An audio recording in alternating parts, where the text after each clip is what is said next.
Chapter 2. Half a Wedding. 5 years later, Prince John and the Sheriff of Nottingham were eating dinner together. "Married? Robin of Locksley is getting married?" said Prince John. He stroked his black beard, lost in thought. "That young man is as bad as his father. He hunts deer and tells people not to pay my taxes." "He thinks he is getting married," said the Sheriff of Nottingham. He ate another mouthful of meat, "but instead he is going to prison. This is a good time to capture him. The wedding is tomorrow, but the wedding dinner is tonight at Locksley Hall. Let's go to the dinner. We can wear the clothes of forest people so that no one recognizes us. Let's see what we can find out." That night, Prince John and the Sheriff of Nottingham went to Locksley Hall. They ate a good dinner, but they watched and listened too. They saw Robin and his bride Marian with their families and friends. They were happy and laughing.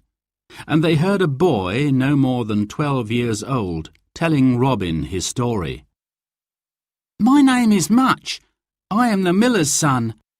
10 of the sheriff's men came to our mill with swords. My father was working in the mill. They didn't give him a chance. They told him that his flour was too expensive, and then they threw a burning branch and set fire to the mill." Much started to cry, and Robin put his arm round him. He said, "The sheriff is a bad man. Now you have no father. Marian and I will help you all we can. But England will not be a happy place until King Richard is home, and Prince John has gone." The two spies had heard all they needed to hear. Robin of Locksley must die. Robin smiled at Marian. She looked beautiful in the morning light that came in through the long window. "I love you with all my heart," he said.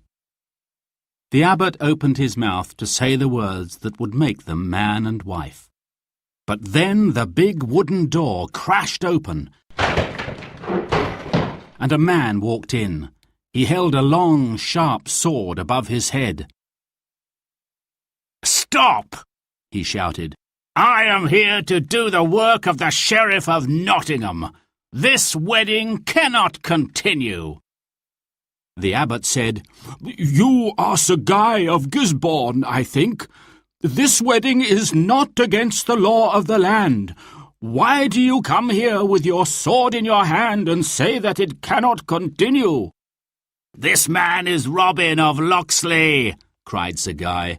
"He hunts the deer in the forest and makes trouble for the sheriff and our good Prince John. I am going to take him to Nottingham, where he will be punished." "Sir Guy," said Robin, "you have come here with a sword. As you can see, it is my wedding day, so I do not have one. But I am happy to fight you." And he ran towards Sir Guy with his fists raised. The fight did not last long.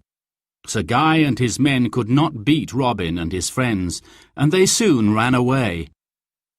When the fight was over, Robin said, "Marian, your father will look after you until we can be together again."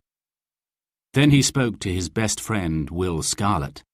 "Come, Will, we'll hide in Sherwood Forest, where we will make trouble for the sheriff, and lots of it." Robin and Will Scarlet jumped on their horses and galloped off towards the forest.